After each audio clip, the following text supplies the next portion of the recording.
Bem-vindos a mais um episódio do NW Sales, o podcast que te conecta aos negócios. Comigo hoje, Gustavo Freitas, CEO do Mercadão dos Óculos, a terceira maior rede de óticas do país. Gustavo tem uma história no franchising de mais de 15 anos e a gente vai falar sobre isso. Mas antes da gente entrar no mundo dos negócios, nós vamos conhecer um pouquinho da história do Gustavo ao longo dessa caminhada, dessa jornada de sucesso.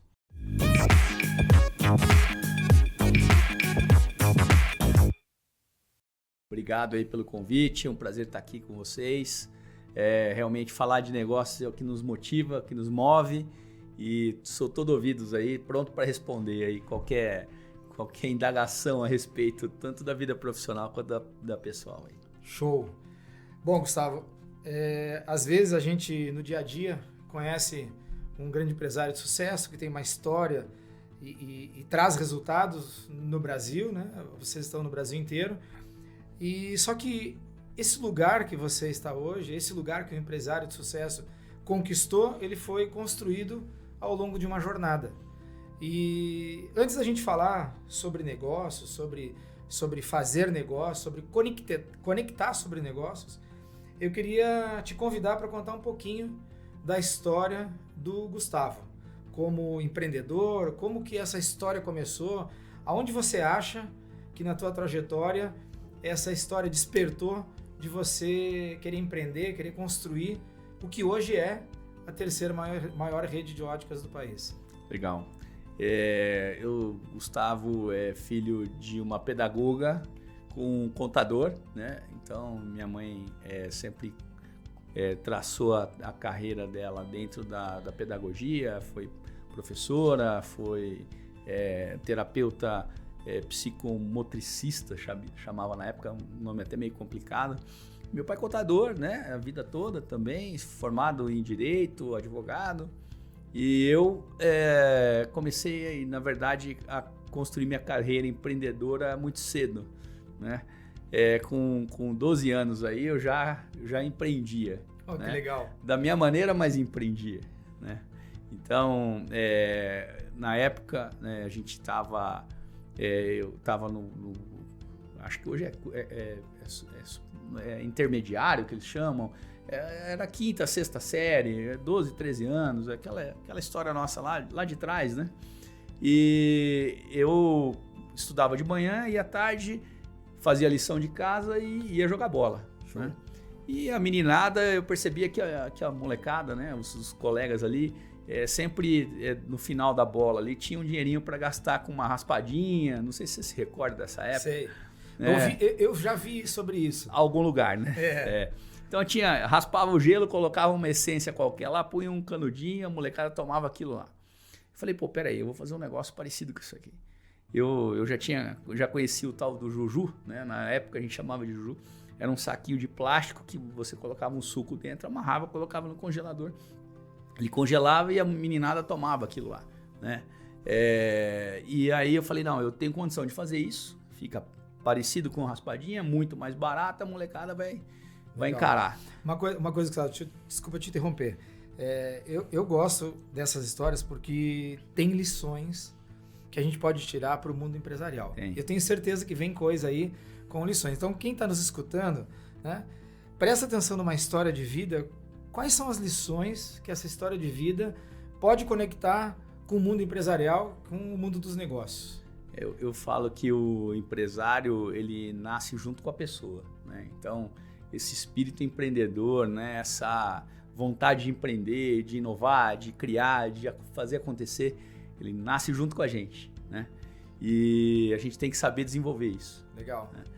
Acho que ele já tem uma lição aí. E aí, naquele momento, né, eu comecei a fazer o Juju para vender na pracinha lá, jogando bola com a meninada, aquele calor de Rio Preto. Eu falo que Rio Preto é uma terra de oportunidades, né?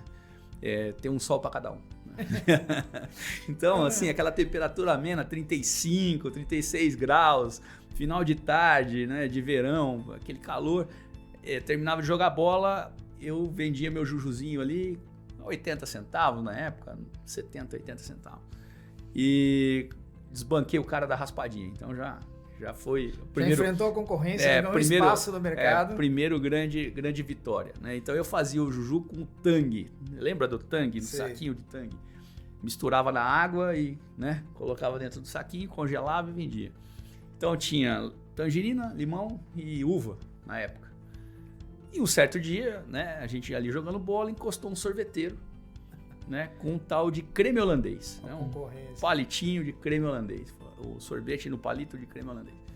A meninada experimentou o creme holandês, ele ofertou, a molecada gostou e ele chupava o sorvete, a meninada tomava o sorvete e a língua ficava azul. Então ele tinha um gosto parecido com leite condensado e eu fiz um benchmark com ele e falei assim, vem cá amigão, me dá um creme holandês esse aqui. Meu juju todo lá dentro do isopor. Sobrou naquele dia, né? Naquele dia não, naquela semana. Ficou uma semana inteira sem vender juju.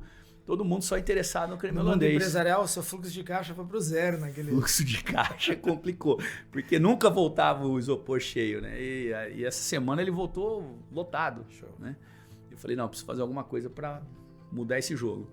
E aí eu experimentei o sorvete do sorveteiro lá e falei, pô, isso aqui tem gosto de leite condensado, né? Só que deixa a língua azul, o leite condensado é amarelinho. Vamos inovar, vamos fazer alguma coisa. Aí fui em casa, fiz o primeiro teste, leite condensado, leite, água, açúcar, congelei, pô, ficou legal. O sabor ficou parecido. Só que não ficava azul a língua. E Sim. A gente não tinha... A inovação, o diferencial não tinha. Não tinha. E a gente não tinha recurso naquela época. Falar, não, vamos pegar um azul de metileno, alguma coisa assim, para tingir o sorvete. Não. Tinha caneta Bic. Cortei a ponta da caneta Bic e assim, numa técnica muito refinada, assoprei dentro do copo do liquidificador. Pronto. E tingi aquele leite condensado com água e leite e açúcar. E ele ficou muito parecido com o creme holandês do nosso amigo sorveteiro. Né? Falei, bom, agora é hora da gente fazer a diferença. Teste do mercado. Teste do mercado. Congelei, fiz um lote, né, do juju, levei para pracinha e falei, meninada, agora é o seguinte, eu tenho creme holandês também. E custa metade do preço do sorvete do rapaz ali. Ele vendia R$2,30 na época, R$2,30 e pouco. E eu vendi o meu a R$1,20, R$1,10 mais ou menos. E o de Tang custava 80 centavos. Quer dizer, já tinha um valor agregado aí, né? Tinha um valor agregado na venda, né? Ficava a língua azul e tinha sabor de leite condensado. Porra, sucesso, Show. Né? Muito sucesso, o sorveteiro não vendeu mais nada. E depois também nunca mais encontrei os amigos ali, não sei por que aconteceu com ele. Eu acho que assim, histórias como essa trazem realmente lições. Claro que não tem o refinamento de você ter um planejamento para fazer, mas existe o insight, existe o desejo, existe o ímpeto, existe a ideia de trazer inovação. Eu acho que isso é um pouco das coisas que são importantes a gente desenvolver no mundo empresarial. Sim. Sem isso, a tua empresa não se renova, sem isso você não vai enfrentar a concorrência. A hora que você lançar algo legal, alguém vai tentar fazer igual, você enfrentou isso. Alguém vai fazer melhor em algum momento e você vai ter que se reinventar, então não tem jeito. Sem dúvida. E Gustavo, essa história eu acho que traz essas mensagens, né? E depois disso, como que nasceu, né? Como é que foi a tua trajetória profissional até você chegar na construção do Mercadão dos Óculos? Eu comecei a trabalhar com carteira assinada aos 16 anos, né? Trabalhava numa loja de ferragens e ferramentas. Eu tinha um cargo muito importante, né? na loja, né? Que é o Aspone, né? Era o ajudante geral, né? Fazia de tudo. E depois da loja fui para uma indústria de caixas d'água metálicas do mesmo grupo. Depois eu fui para uma outra indústria do grupo que cuidava de irrigação e infraestrutura, fabricava dutos de irrigação e de infraestrutura. E essa empresa ela estava um pouco assim com tempo de máquina ocioso, né? Ela estava com o mercado em baixa e tal, porque tinha entrado o tubo de PVC no mercado, né? Então a gente estava num momento ruim da fábrica. Eu assumi a fábrica, o departamento comercial da fábrica naquele momento, e eu percebi que a gente tinha uma oportunidade em irrigação localizada, né? Que é o gotejamento e microaspersão. E aí eu fui para Israel por 2 vezes, fizemos uma joint venture com o pessoal de lá. Legal. Que hoje eles são uma empresa da John Deere, do grupo John Deere hoje. Sim. Era a segunda maior fabricante de equipamentos de irrigação do mundo. Tinham fábrica no mundo todo, inclusive na Argentina, mas não tinham fábrica no Brasil. Legal, aí, conheço John Deere. Aí nós trouxemos a fábrica para o Brasil, instalamos ela em Juazeiro, na Bahia, divisa com Petrolina ali, né? E fizemos uma joint venture com o pessoal e trouxemos tecnologia e começamos a fabricar aqui no Brasil. Que legal.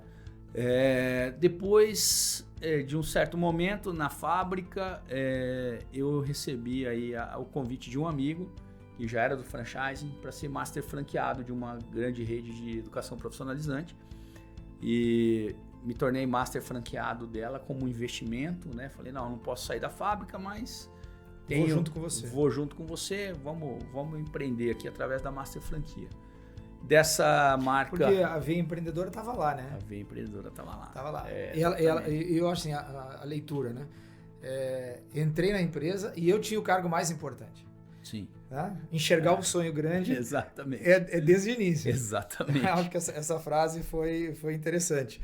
Depois fiz tudo isso e tal, tô lá, começo a ter uma visão de fábrica, que não é uma visão de varejo, então isso vai trazer certamente uma contribuição no futuro do que o Mercadão se tornou hoje. Sim. Muito legal. E, enfim, da fábrica veio a Master Franquia, da Master Franquia houve a empresa na qual eu era Master Franqueado, ela foi vendida para um fundo, o fundo recomprou as Masters e eu comprei uma outra Master do mesmo segmento, de uma marca em ascendência, né? E nós fui Master Franqueado. Ainda na área de educação. Ainda na área de educação profissionalizante, aqui em São Paulo, né? Eu fui Master São Paulo, Grande São Paulo, Vale e Baixada, né? E ao final da trajetória, eram mais de 42 franquias só aqui na região, que eu vendi e implantei, né? Falei, agora eu tô pronto para virar franqueador. Eu fui franqueado, fui master franqueado e agora tô pronto para ser franqueador. E veio a oportunidade do Mercadão, né? O Mercadão já tinha sido fundado. Já existia. Já existia. Estavam com 10 lojas na época, 2 próprias e 10 franqueados, né? E eu vi a oportunidade, falei, é um segmento que me interessa e sabia que tinha margem, tinha dinheiro na mesa. Sim. Né? Então esse é um dos princípios do franchise. Sim. Tem que ter dinheiro na mesa e tem que ser um produto desejado pelo consumidor. Então, o óculos, né? Não tenho como não usar. Não preciso te dizer, né? Hoje são 50 milhões de brasileiros que precisam usar e não utilizam óculos. Tá? Fora os que já utilizam, os 70 milhões que já utilizam. Isso é um grande mercado. É um grande mercado. Olha que interessante, né? Crescimento de oportunidade em cima de oportunidade, complemento de experiências. Então, sou um franqueado, depois eu viro master franqueado, porque as realidades vão mudando. Sim. Eu acho que essa mensagem para quem acompanha a gente, nos escuta, vê tudo que a gente está falando, eu particularmente gosto de fazer anotações da fase do aprendizado, desse ciclo de aprendizado, e eu acho que esse complemento, né, é um pouco do que você está dizendo.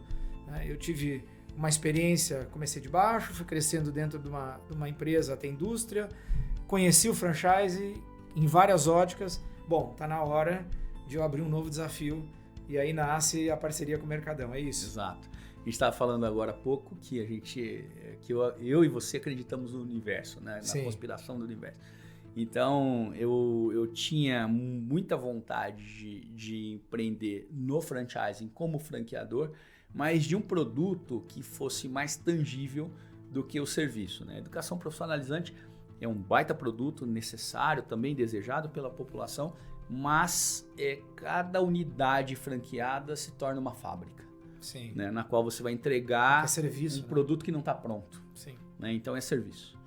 E eu falei, eu gostaria de franquear algo que esteja pronto, ou seja, que está tangível, ou seja, o franqueado vai lá, pega o óculos na loja.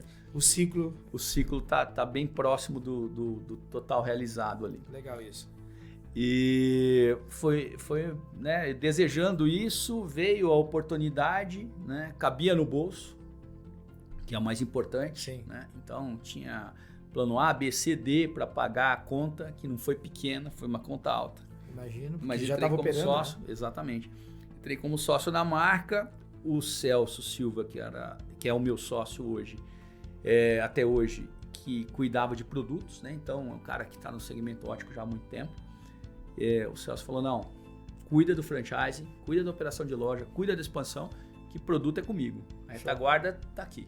Então, isso foi muito importante. Ô, Gustavo, deixa eu abrir um parênteses aqui, que eu acho que é importante para essa história que a gente está falando de negócios. Você falou aí, então, o Celso é seu sócio. Sim. E você viveu em outras empresas e viu, provavelmente, sociedade. Sim. Um parêntese ainda, antes da gente continuar a história do Mercadão. Qual é a sua opinião sobre sócios? O sócio, ele tem que... Um tem que respeitar muito o outro, né? Esse é o seu primeiro princípio, né? E eles têm que ter características complementares. Muito bom. Né? Então, dois fatores importantes. Respeito e características complementares. Então, um conhecimento que um tem, o outro não tem, mas que o outro tem, esse também não, e assim por diante. Assim por diante. Eu escuto muito, né, quando a gente fala de negócios, algumas pessoas resistentes à sociedade. Eu gosto da sociedade, né, tenho esse mesmo princípio, pessoas que se respeitam, pessoas que se ajudam. Eu digo que tem momentos que a sociedade diz assim, cara, vai cuidar lá, deixa que eu cuido da lojinha, Sim. e você resolve o seu problema pessoal e deixa aqui comigo. Sim. Acho que se ajudam. E certamente complementariedade, né? Sim. Eu tenho uma habilidade, você tem outra, a gente é mais forte. Mas muita gente fala que não, que é dor de cabeça e tal. Eu acredito na sociedade. Sim. Você também, obviamente. Eu falo que sozinho você chega mais rápido, mas bem acompanhado, você chega mais longe. Legal. Então, Legal. É um jargão aí já conhecido no meio empresarial, mas é muito... Ele é real, né? Isso é real. Né? Então, a gente acredita muito nisso, que ninguém chega sozinho a lugar nenhum. Né? A gente sempre tem que estar atrelado. O negócio são pessoas e pessoas complementarem fazem negócios se alavancar. Sucesso, né? De sucesso, com certeza. Legal, obrigado pelo parênteses. Volta aí nessa história. Aí vocês, ele produto, você comercial, que eu sei que você é comercial. Comercial, venda de franquia na veia. Aí o Mercadão ele já veio com um DNA, isso foi muito legal, porque o Mercadão veio com um DNA muito característico com a minha personalidade, né? Que é o varejo na veia. Né? Então, eu me encontrei como varejista quando eu assumi a primeira loja piloto. Que legal. O escritório da franqueadora ficava no fundo, né? E a loja na frente. E eu ficava mais na loja do que no escritório.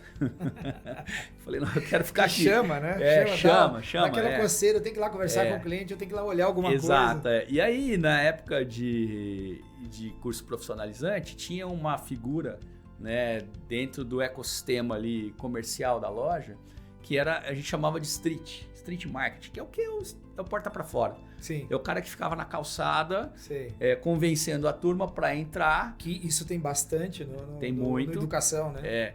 E o que acontece, né? Eu falo, ninguém sai de casa pensando assim, não, hoje eu vou fazer uma matrícula em curso de, atendimento em vendas, entendeu? O cara não vai, ele tá trabalhando ali no dia a dia dele e tal, ele nem se toca disso. Então, o street marketing tem essa característica dentro da educação profissionalizante de conscientizar esse consumidor de que ele precisa daquele curso. Legal, que aquilo é importante para ele. Que aquilo é importante para ele. E isso é verdadeiro. Então, isso é verdadeiro. E no segmento ótico não existia isso. Que legal. Eu falei, não, vamos implantar o street aqui. Né? Aí chamei o Fábio, né? O Fábio é nosso diretor de operações lá, sócio também hoje da rede. O Fábio, precisamos implantar o street, cara. Ele falou, puta, velho, implantar o street em ótica? Eu falei, é isso aí, vamos implantar o street na ótica. Aí contratamos o primeiro street. É hora de colocar a caneta Bic.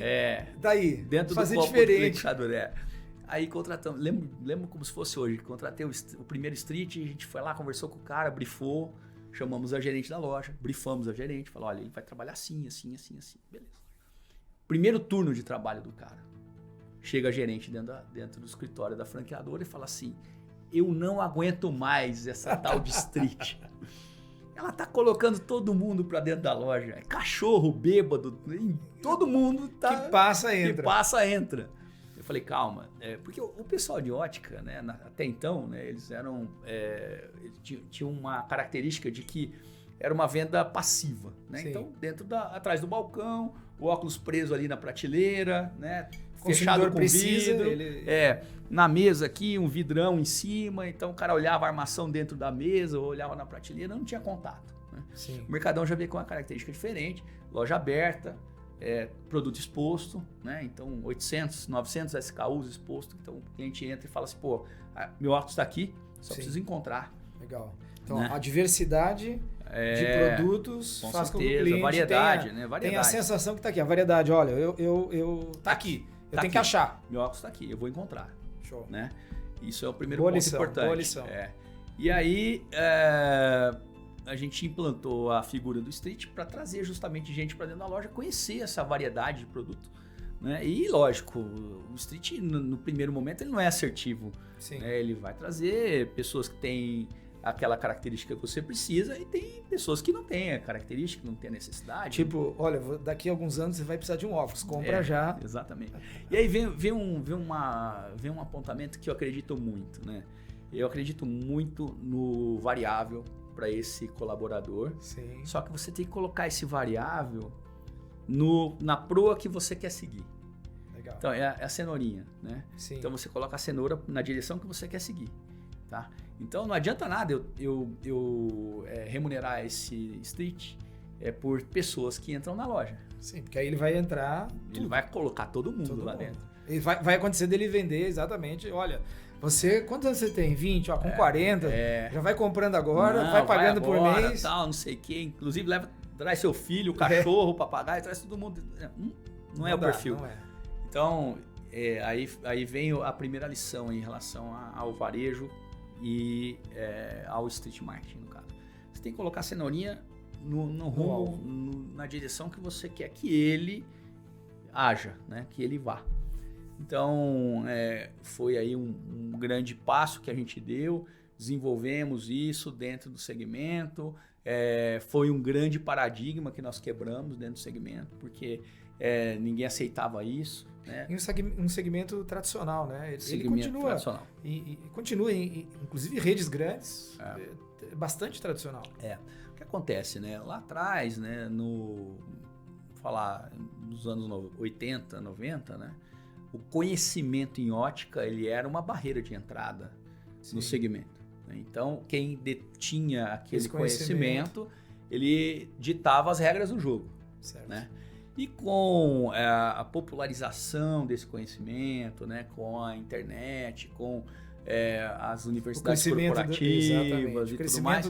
Da educação, do acesso a essa educação. A permeabilidade, né? Do conhecimento. Então, a partir desse momento, essa figura do ótico lá de trás, ela foi perdendo o seu poder. Eu lembro disso. Né? Foi perdendo o seu poder.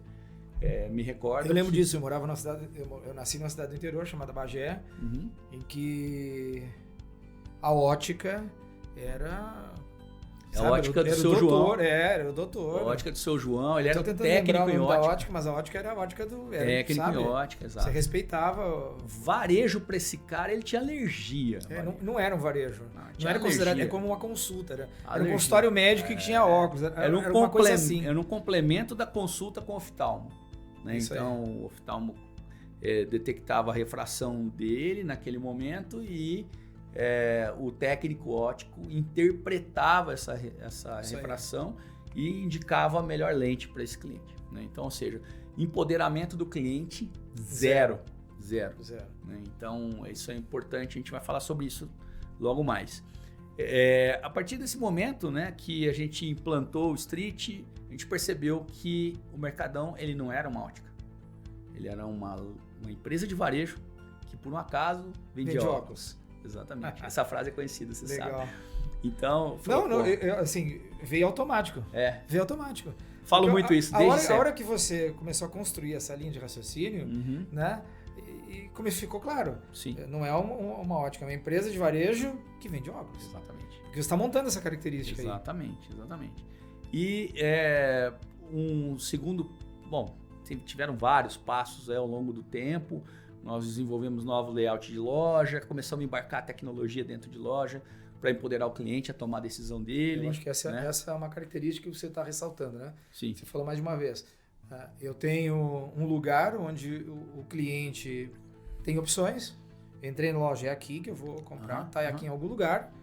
Então é uma decisão minha. Eu tenho farta variedade de opções com uma decisão minha. E o ambiente me dá poder, né? Eu vou decidir, vou escolher. No caso da armação, sim.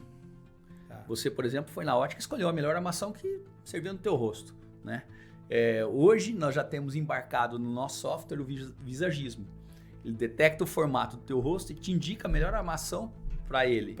E você tem condição de mudar isso, né? Ou seja, eu quero ver com redondo, eu quero ver com quadrado, eu quero ver com, enfim. E estilo aviador. A primeira, isso para mim foi recente, né? Eu uso óculos desde sempre.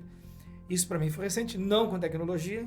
Né? Essa lente eu fiz no Mercadão, né? Depois a gente fala um pouco sobre, né, as conexões que a gente já fez.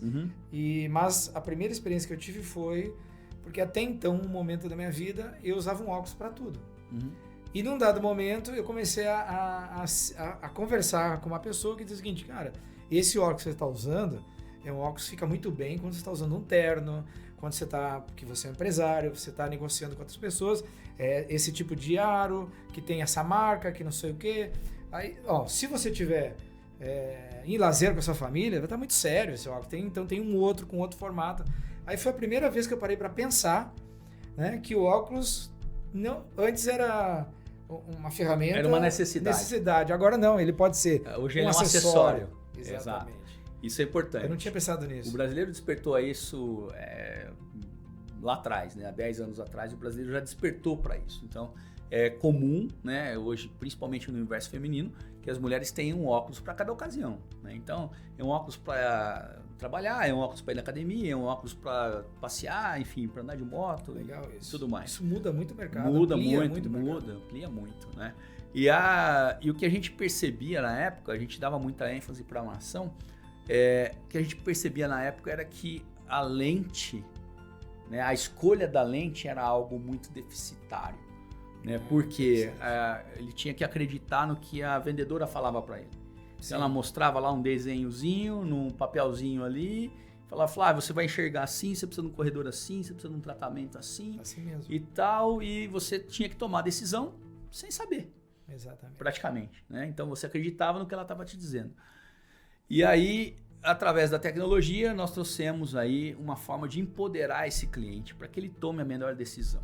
Né? Então, nesse software embarcado em loja, você viu na nossa convenção aquele totem, né?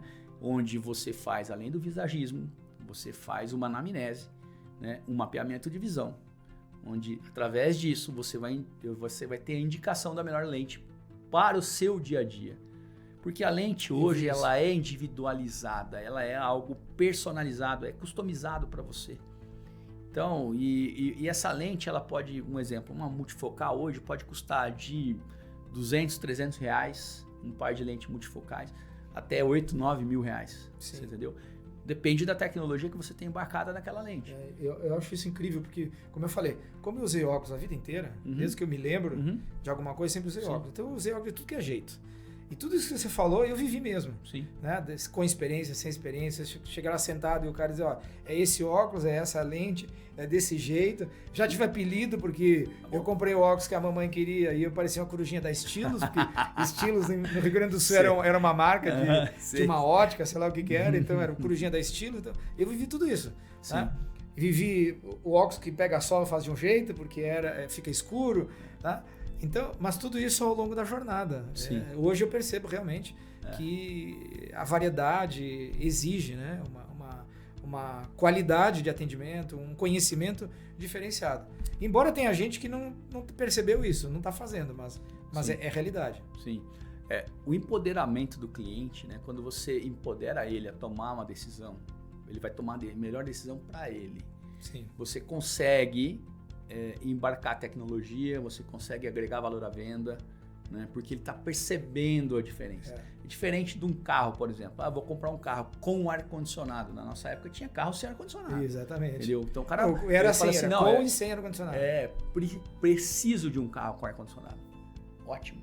Então o cliente estava empoderado a tomar a decisão porque ele sabia da necessidade dele. A lente é muito subjetiva, né? Então essa necessidade ela é subjetiva.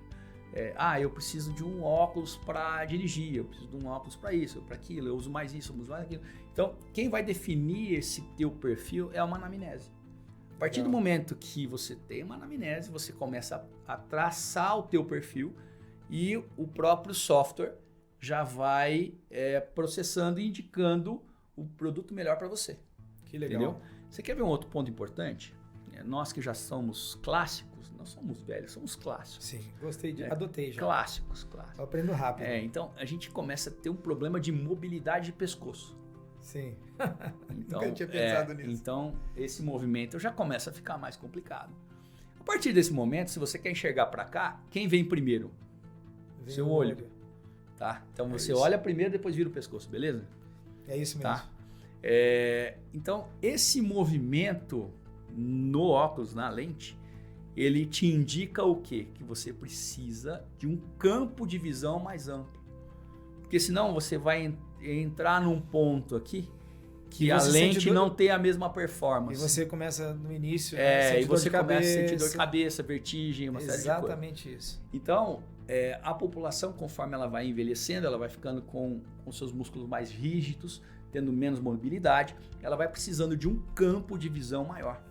Tá? Olha quanta tecnologia tem. Muita. Né? E aí eu vou mostrar para esse cliente... Muito estudo, né? A tecnologia é consequência do estudo, desse conhecimento. Aí eu vou mostrar para esse cliente, a partir do momento que ele fez um mapeamento de visão, eu vou mostrar para ele e falar assim, olha, teu campo de visão ele tem que ser muito amplo, porque você vira pouco o pescoço, você vira muito olho. Sim. Tá? Então você precisa de uma lente com uma performance melhor. Olha que engraçado. Eu fiz, né, numa Mercadão, e ela explicando assim, olha, mas... Como é que você trabalha? Essa foi uma pergunta importante. Sim, como é que você trabalha? Você trabalha com uma tela ou com 2 telas ou 3 telas? Eu trabalho com notebook, eu tenho uma tela grande que representa 2 telas, mas e com que frequência você vira ou não vira? Como é que você vira? E aí a gente simulando, ela começou a explicar exatamente que o meu olho chegava primeiro e por isso tinha que ter uma lente diferente. Sem dúvida. Isso foi a primeira experiência que eu tive com esse conhecimento, né? Verdade absoluta, tá? Então, realmente nós, né, e conforme nós vamos aí ficando mais experientes, né, a gente vai tendo... Mais clássicos. Temos que ter um campo de visão mais ampliado, né, e a partir desse momento você precisa de uma lente que tenha mais performance. Que legal. Tá? Então, você vai investir mais na lente, porque senão você não vai enxergar, beleza? E eu vou te empoderar a isso, eu vou te mostrar, através do mapeamento de visão, eu te mostro que você realmente precisa de um campo de visão maior. Então, a lente passa a ser tão importante quanto a armação? Muito mais.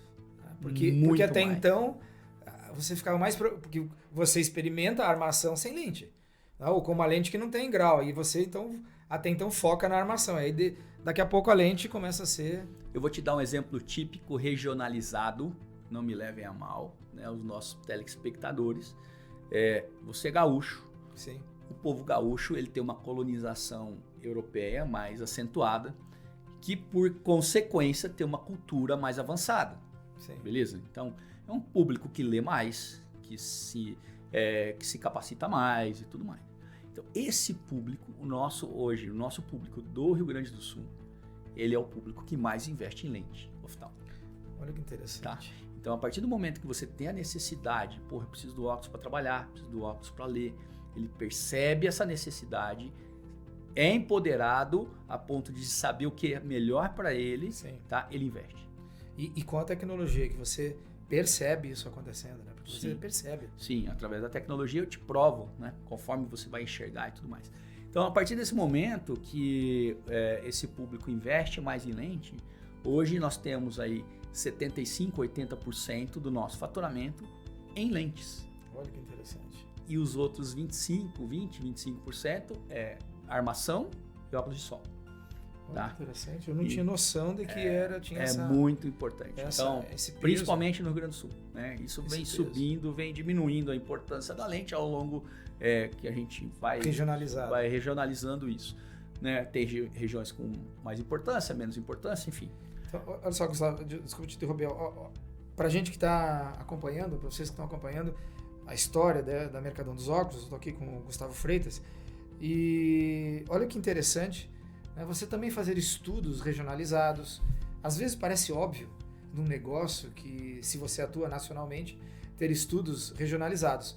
né? Mas o óbvio precisa ser lembrado muitas vezes. Então, a gente precisa relembrar essa história. Aqui tem um outro ponto importante, né? O conhecimento regionalizado da área que você atua vai proporcionar você definir ticket, provavelmente, você definir tipo de produto, tecnologia mais acentuada, menos acentuada, que vai exigir pessoas mais ou menos preparadas. Faz sentido isso para você? Muito. O Brasil é continental, né? Então a gente tem aí uma realidade no sul, outra no centro-oeste, outra no norte, no nordeste, enfim. Né? São realidades diferentes, né? São climas diferentes, são intensidade de luz diferente, né? Enfim, né? É um continente aí, de fato, Show. né? E esse empoderamento, né, através da tecnologia, quando a gente começou ele lá atrás, em 2018, embarcar isso dentro de loja, o pessoal falava, pô, mas logo, logo eles vão te copiar. Logo, logo eles 2018, então, eu ia te fazer a pergunta. Nessa trajetória, a gente já está chegando em 2018, onde vocês estão investindo bastante em tecnologia. Sim. 14 eu ingressei na rede, nós tínhamos 12 lojas, 10 franqueadas e 2 próprias. No final de 14 a gente já tinha perto de 30 lojas e no final de 15 já eram 120 e aí fomos crescendo 100, 110, 120 lojas por ano. Todo ano, né? Que legal. Então tivemos meses de 19, 23 inaugurações no mês. Muito, realmente um número muito significativo. É uma rede por mês. É uma rede por mês. Para quem acompanha o franchise, é um número muito significativo. Os números do franchise, assim, 4 lojas por mês, 5 lojas por mês já é sucesso. Tirando a Cacau Show, né? Com a competência do meu amigo Arlan Roque, que é o diretor de expansão dos caras, né? Um abraço pro Arlan, que deve estar ouvindo a gente aí. O cara é incrível, chegaram a inaugurar 1000 lojas no ano. É uma máquina, ponto completamente fora da curva. Mas nós chegamos, mas a gente aprende. Modestamente chegamos a 23 lojas no recorde nosso de inaugurações, foi muito legal. Foi um momento mágico nosso. Que legal, parabéns. Esse ano a gente espera inaugurar 168 lojas, né, que é o nosso planejamento estratégico para esse ano. E vamos chegar às 1000 aí no final de 25, comecinho de 26. 1000 lojas. 1000 lojas. É a terceira, né? A terceira do mercado. Terceira do mercado, exatamente. Por enquanto. Legal. Por enquanto. 18 veio a tecnologia. E aí voltando, né, na tecnologia, tem algo que é importante a gente dizer, que é a questão da cópia, né? Olha, o teu concorrente vai te copiar. O teu formato é fácil de ser copiado. Já todo mundo está colocando óculos à disposição do cliente, né? Não vai mais trancar o óculos na prateleira. Já você tem tecnologia para o cara escolher a lente e tudo mais. Eu aprendi algo muito cedo, né, na minha época de fábrica de irrigação. Uma pessoa que ele não tinha quarta série primária. Ele começou a vida dele com 14 anos, uma barra forte e uma caixinha de ferramenta. Ele e o irmão dele, gêmeo, reformando, chamava máquina de café. Né, lá no Espírito Santo, porque não tinha... Espírito Santo, você conhece a topografia do Espírito Santo, não tinha pátio para secar o café, então você precisava secar o café em alguns cilindros que esquentavam, os tambores que esquentavam. Esse cara começou reformando máquina, ele começou a fabricar máquinas, de fabricar máquinas ele começou a vender equipamentos de irrigação, de equipamentos de irrigação ele começou a vender equipamentos para mineração, e de equipamentos de mineração ele se tornou minerador e hoje é um dos maiores exportadores de granito do Brasil e do mundo. E tá naquela região que é a região do Brasil que tem granito. Então vamos falar assim, o cara da quarta série começou a vida, ele e o irmão gêmeo, com uma barra forte e uma caixa de ferramenta. Beleza? Então tem muita... Tem história ali. Tem muito conhecimento ali e a gente tem que ouvir. Tem que ouvir. E naquela época, né, ele desenhou um aspersor, né, de irrigação e falou, Gustavo, fabrica isso aqui. Eu já fiz um protótipo, ele fez um protótipo com um pedacinho de cano de geladeira, aquela espiral de geladeira, mais um pedacinho de plástico e tal, colocou no tubo, viu, funcionou, falou, fabrica isso aqui. Aí eu fiz um protótipo no plástico, levei para ele instalou, falou, é isso, pode produzir, eu compro 1 milhão por mês desse aqui. 1 milhão de peças por mês. Caramba. Eu falei, ótimo, então bora fabricar.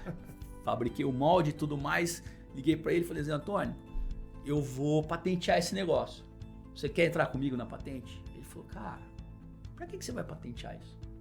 Falei, não, cara, porque é um negócio que a gente desenvolveu junto, tal, foi muito legal, a gente precisa patentear isso, daqui a pouco todo mundo tá copiando. Eu falei, Gustavo, é o seguinte, nós vamos fazer o seguinte, o dinheiro que você vai gastar na patente, contratar engenheiro, INPI, aquela história toda, nós vamos investir em desenvolver algo melhor do que aquilo que a gente ainda desenvolveu. A versão 2. A versão 2. Porque quando o nosso concorrente imitar a versão 1, a gente já tem a 2. A gente já tem a 2. E já está desenvolvendo a 3. Belíssima lição. Você entendeu? E aquilo foi uma porrada na minha cara. Eu falei, puta vida. E talvez... isso. A gente estava falando sobre... Antes da gente começar a transmissão, estava falando sobre zona de conforto.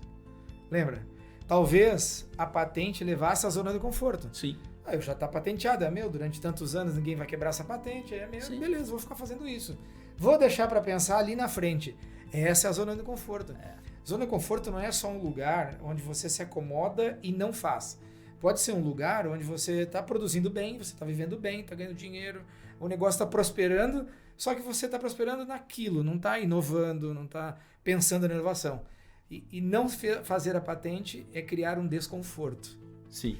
É uma zona de incômodo, vamos dizer assim. De incômodo temporário, né? Sem dúvida. Porque você vai criar algo novo, Muito o mercado legal. vai querer o novo e não vai querer mais o velho. Né? Então foi uma lição incrível nossa que eu recebi desse amigo, né, que se tornou um amigo, era um distribuidor nosso muito importante, e depois se tornou um amigo pessoal. E ele hoje andava de Barra Forte com 14 anos, hoje deve estar beirando aí seus 60 anos, né? Ele tem um Agusta, um para ele e um por irmão. Eles vão visitar as pedreiras de Agusta. Tá? Então é outro nível. É uma galera que realmente prosperou. Tenho muito orgulho de poder aprender com ele e ter essa oportunidade. E aprender é algo que você pode fazer o tempo todo. Sim. A gente aprende no almoço, a gente aprende num podcast como esse, a gente Sim. aprende numa história de quem vende picolé depois do jogo. Acho que tem aprendizado. Muito. Né? Eu achei muito legal essa trajetória. Eu queria te convidar para falar um pouquinho sobre o modelo do Mercadão dos Óculos. Então, hoje vocês estão com 700 lojas?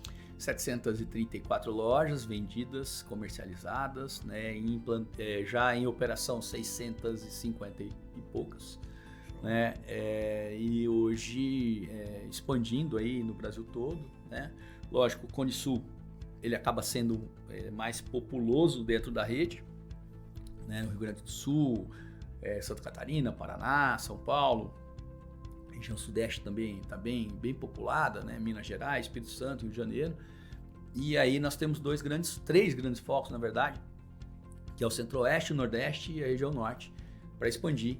Tem muita coisa por fazer. E já com 700 lojas tem muita coisa. E como é que é o modelo da Mercadão? Para quem está nos escutando, né? Despertou aí a veia do empreendedor, descobriu que assim, eu também vendo picolé, quero abrir uma ótica. Sei lá, ou eu faço uma outra coisa, quero abrir uma ótica. Legal. Como que funcionam os modelos? Compartilha com a gente. O Mercadão, ele tem um modelo de comercialização de óculos, né? Uma ótica muito elástica, ou seja, a gente se adapta às realidades. Eu vou te dizer, até então, nenhuma rede de óticas tinha entrado em cidades abaixo de 30 mil habitantes. Né? Então, a linha de corte era 50, 40, no máximo 30. Né? E nós entramos em cidades hoje com 12, 13, 14 mil habitantes. Né? Por que isso? A gente chama esse de modelo Superfit, né? Que é um modelo bem enxuto, onde o franqueado ele tem uma margem muito significativa.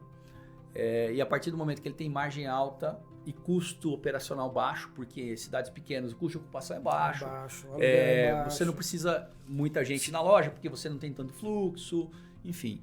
Eu falo que é uma loja que ele proporciona ao franqueado um salário melhor que o do prefeito. Sim. Entendeu? Nessas cidades. Tá? Porque, realmente, eu frequento algumas cidades aí no sul de Minas Gerais, e você tem essa característica mesmo. Você tem o cara que é da loja, ele é o conhecido da cidade, tudo acontece lá. E eu acho que justifica a margem ser alta, porque ele não vai vender... A margem é alta... Sei lá, 20 por dia. Tem outra característica da margem alta, né? Por que a margem é alta? Porque a gente trabalha com marca própria. Tá. Nós não pagamos royalty para ninguém, né? Nem para o italiano, nem para o alemão, nem para o japonês. Entendeu? A gente trabalha com produto marca própria, tecnologia nossa, produto desenvolvido por nós. tanto de armação, quanto óculos solar, quanto lente. Tá. Então, a partir desse momento, nós temos aí uma notoriedade em vender um produto que, de fato, a gente sabe que tem qualidade por um preço justo e que reserva uma margem importante para o franqueado. Ok. Tá? Então, eu vou dizer, em armações e óculos de sol, a margem gira em torno de 3, né? Ou então um markup de 3 vezes. E na lente, isso pode chegar a 10 vezes, dependendo da lente. Da configuração. Então, a partir do momento que você Essa tem um CMV... você chama fit? Super fit. Super fit. A partir do momento que você tem um CMV abaixo de 25%, onde você marca mais de 4 na tua média,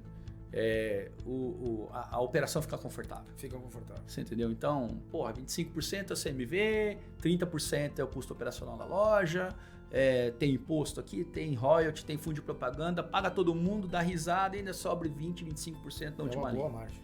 Entendeu? Uma boa margem. Tá, sobra 20, 25% na última linha. Então, o franqueado, ele fica feliz com o negócio, ele compra a segunda loja. É isso que garante, né, o crescimento. Exatamente. Então, hoje, 56% da nossa rede pertence a multifranqueados.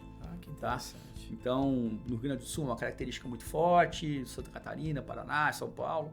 Enfim, a galera compra a primeira loja, ganha dinheiro com ela, com aquela loja ele compra outra, com 2 ele compra 4, com 4 e assim por diante. Né? Isso para o franqueador é um motivo de muito orgulho, porque eu falo que a venda é uma outra lição que eu aprendi. Quando que termina o ciclo da venda? Quando termina o ciclo da venda? Quando o cara compra, sei lá, não termina nunca. Quando o cliente compra de novo. Ok. Então ele comprou a franquia, você encantou ele, trouxe ele para dentro do negócio, mostrou que o negócio era bom, ele acreditou em você, comprou, operou o negócio, ganhou dinheiro, falou, pô, esse negócio é bom. Quero fazer. Quero mais. Show. Quero mais uma. É isso mesmo que acontece. Aí ele compra a segunda. Quando ele compra a segunda, você fechou o ciclo da primeira, com sucesso. Ok, tá certo? entendi. Ou quando ele indica, não quero mais montar loja, mas meu irmão tá aqui, ele quer comprar. Minha cunhada, é muito comum isso dentro da rede. Isso é comum, né? É muito comum dentro da rede. Comum. Então a gente tem uma Até grande porque a família vai vendo, tá prosperando, como é que tá prosperando? Sim, a gente tem uma grande família dentro da rede hoje, né? É muito comum você ver um franqueado do Rio Grande do Sul que tem um parente lá em Santa Catarina que também tem loja, outro no Paraná, enfim, né? Isso é muito legal. E o que eu te digo, isso é um grande orgulho para o franqueador. Então, quando você tem uma rede de multifranqueados, quer dizer que você está entregando termômetro. Você está entregando aquilo que você está se propondo a fazer. Legal. Né? E aí as oportunidades surgem, né? Então, com cidades abaixo de 20, 30 mil habitantes. É a Superfit. Superfit. Aí a gente tem o modelo Fit, que vai até 50 mil habitantes. Tá. E depois nós temos um modelo Standard, que vai de 50 a 14 milhões de habitantes no caso de São Paulo. Né? Isso não impede de que uma Superfit seja implantada num bairro de uma cidade populosa. Perfeito. Porque a área de atuação dela é menor. Sim, então a característica não é por cidade, né? É uma característica por área de atuação. Por área de atuação. O tamanho da área de atuação. Isso muda um pouco o conceito também. A gente fala que são áreas de influência, né? Então, aquele comércio ele tem uma área de influência mais reduzida.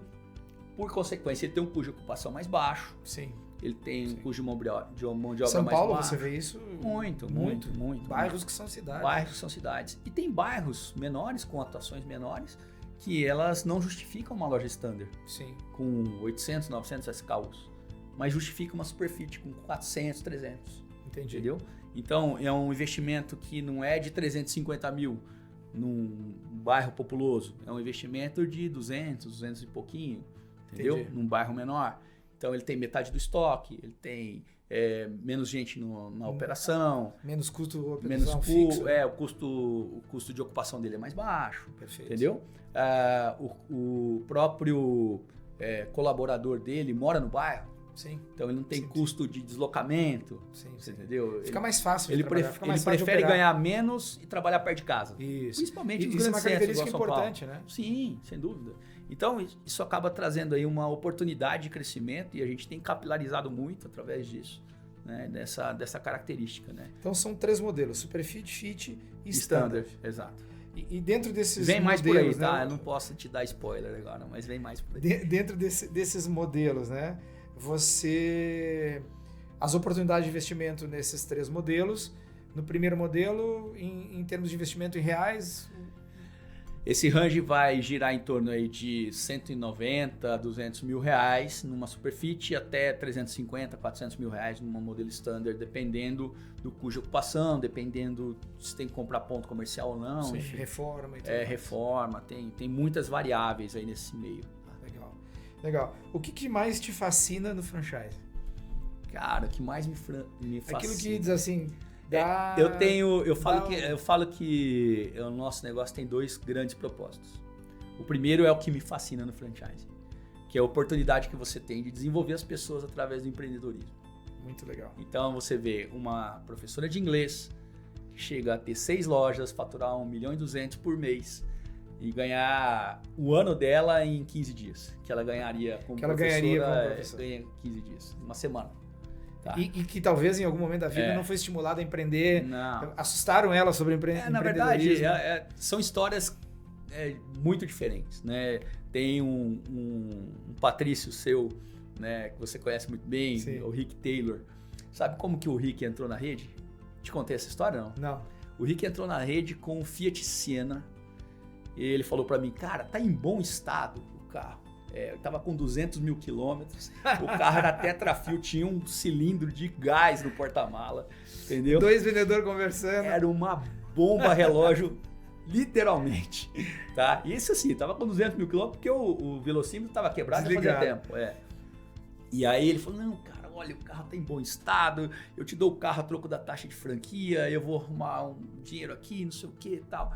Enfim, o Rick entrou na rede com o Fiat Siena, dono de metade de uma loja, né? Hoje é um multifranqueado, franqueado desenvolvedor de área, também, né? É um cara que realmente tem aí uma estrela que brilhou muito dentro da rede. Eu não canso de falar do case dele, porque é o típico caso de quem entrou como ex-CLT, né, e se tornou empresário. Então, realmente a gente... De verdade, um empresário com problema juntos real. Juntos nós conseguimos desenvolver ele empresarialmente. Isso foi muito legal. Esse é o primeiro ponto que te fascina. O segundo que você comentou? Nós temos um outro grande propósito na rede que faz menção à nossa vocação, né, que é cuidar da saúde visual para transformar a vida das pessoas. Legal. Né?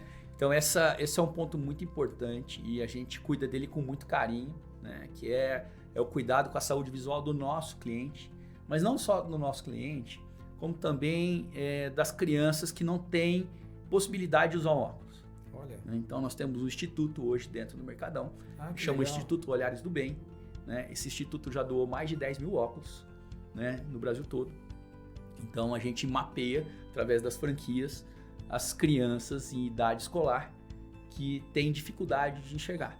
Não sei se você sabe. Muito importante. Porque ela não sabe falar o que está sentindo. Exato. Mais de 25% da evasão, do motivo da evasão escolar no ensino público é porque a criança não tem capacidade visual. Ela não enxerga.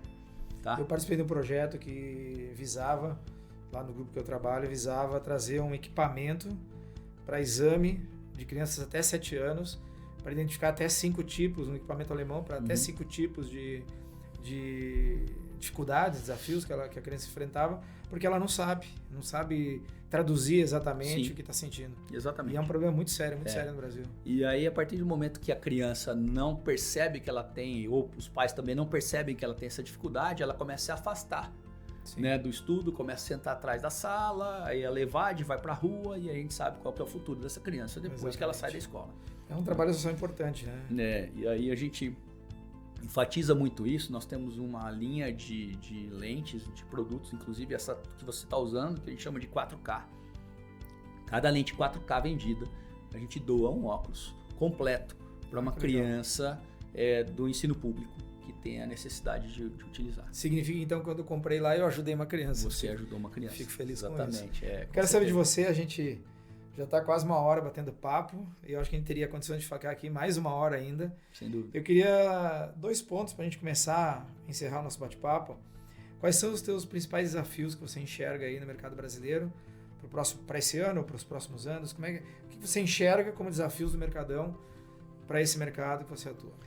Quando a gente olha para o segmento óptico, né, dentro do Brasil, a gente tem uma grande pedra no meio do nosso caminho, que é o acesso da população ao exame oftalmológico.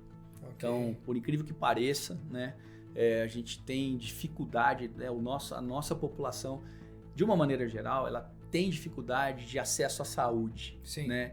E a oftalmologia é um braço dessa saúde. Né? Então, Sim, é se eu não uma consigo- saúde visual.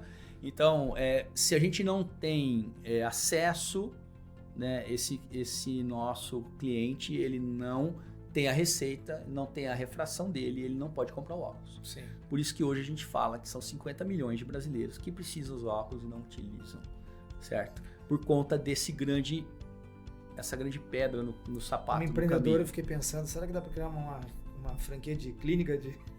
Tem algumas. Eu fiquei pensando agora. Tem algumas clínicas populares, né, que fazem exames oftalmológicos e outros exames também, que isso vem ajudando bastante, né, vem desonerando aí a saúde pública, né? Sim. Mas Esse é o principal desafio. mas nós estamos muito, muito, muito longe de chegar num ponto que a gente fala assim, não, isso não é mais um problema.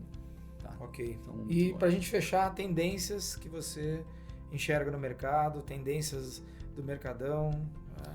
Vai assumir a liderança do mercado brasileiro, dá o spoiler para a concorrência, a gente está chegando, o cara do, como é que era, do picolé lá, Do Juju? não, o teu concorrente inicial lá, Sorveteiro? o sorveteiro, né? O cara da raspadinha? O sorveteiro, tô chegando, como é que é essa tendência que você enxerga aí? Qual a mensagem pro sorveteiro? Tem uma galera enxergando a gente grande no retrovisor aí, né? Então, Legal. para-choque com para-choque aí, entendeu? Só que a gente está numa velocidade muito, muito maior, né? A gente está realmente avançando muito bem. Tivemos aí um excelente ano em 23 de expansão, 24 não tem sido diferente. De fato, o Mercadão ele tem essa grande obsessão, né, de chegar às 1000 lojas, que é o nosso sonho grande, a gente fala. E ano que vem, aí, se Deus quiser, a gente está chegando Legal. nele aí. Isso mostra o mercado, né? O desejo do brasileiro que é uma empreender. característica do brasileiro, né? O desejo do brasileiro empreender, cara. Isso é muito legal. É muito forte. É isso. muito forte. Eu sou um incentivador. Eu não sou muito bom para conversar, porque o cara vem conversar, eu tava pensando, pula na água, cara. Não espera, porque o momento certo nunca existe. O momento certo é quando você começa. Você vai, o empreendedor é aquele cara que vai construindo as coisas ao longo do caminho, claro que com responsabilidade, claro que com conhecimento, que é o nosso propósito aqui. Eu tenho certeza que você escutar esse podcast, né, e for fatiando ele, for dando pausa, fazendo anotações, tem segredo aqui. Tem muito conhecimento, então tem com certeza. E eu não tenho dúvida que alguém quiser fazer um contato com a gente, trocar uma ideia, a gente vai ter o maior prazer, né, de compartilhar. Então, o mercado brasileiro ele é muito forte em empreendedorismo. Eu vou puxar a brasa para o meu lado, né? Então, né, lembrando, nós temos uma característica muito forte dentro do Mercadão, que é o seguinte: 75%, como eu havia te dito, do nosso faturamento, ele é em lentes. Uhum. E você compra lente só quando você vende. Sim. Você não compra lente para deixar em estoque. Então, 75% do nosso faturamento está num produto que não está no nosso estoque, ele não nos custa, ele não nos oferece risco, né, de perda, não nos oferece risco de ficar obsoleto. Né? Então, esse é um fator importante. E um detalhe, né, que todo mundo sabe, que na ótica não tem máquina de fritar batata. E a máquina de fritar batata, ela quebra domingo à tarde. Sim. Entendeu? Então, esse problema nós não vamos ter. O que o Gustavo está dizendo? Pensou na franquia de fritar batata? Larga disso, vai quebrar domingo à tarde. Vai quebrar. Pensou na franquia que você vai ter que comprar produto, deixar no estoque, calma, repensa. Quem sabe você tem 75% do seu faturamento sem ter estoque. Tá? Então, é isso que você está dizendo. E eu falo mais que isso, né? Se eu tivesse que dar uma característica de sucesso no franchising, ou qualquer segmento do varejo que seja, né? O produto final tem que ser desejado. Tem que ser imensamente desejado. Sim. E necessário. E o óculos é um produto extremamente necessário. Você sabe disso, né? E desejado. Legal. Gustavo, teu recado final. A gente está chegando aí ao final do nosso bate-papo. Certamente teremos outras oportunidades e quem sabe a gente pega um franqueado do Mercadão para contar a história dele. Puta, esse A gente faz aí, junta 3 pessoas aqui e troca uma ideia. Eu acho que... Porque realmente o nosso objetivo no NW Sales é a gente conectar histórias de negócio. Sim. Né? Que a gente possa desenvolver, de fato, essa conexão entre empresários, entre negócios, entre serviços, que assim a gente consegue, juntos, como você falou, no início, ir mais longe. Sim. Então, esse é o nosso objetivo. Dá tua mensagem final, uma frase, uma palavra, um conselho, alguma coisa que você acha que realmente marca você. Eu diria que para os nossos telespectadores, né, que querem empreender ou que já empreendem, né, que tenham perseverança e resiliência, né, que é o nosso dia a dia. Né, como empresários sabemos disso, né, somos mutantes, somos camaleões, né, temos que mudar a cada segundo, né, então não desistam, cuidem muito bem dos seus sonhos, acreditem neles que com certeza tudo se realiza. Gustavo, é uma grande honra receber você aqui com a Prazer gente. é meu. Obrigado pela oportunidade de aprender, de compartilhar com quem nos acompanha toda a tua experiência, toda essa trajetória. Muita informação, muitos conhecimentos. Acho que tem dicas valiosas aqui para a gente ajudar as pessoas, como é o propósito de vocês, né? O propósito número 1, ajudar pessoas a empreender, a desenvolver essa máquina que é esse país, né? Que a gente tanto se orgulha de viver num lugar que tem tanta pujança. Tanta pujança e tanto empreendedor nato, né? Isso é muito legal.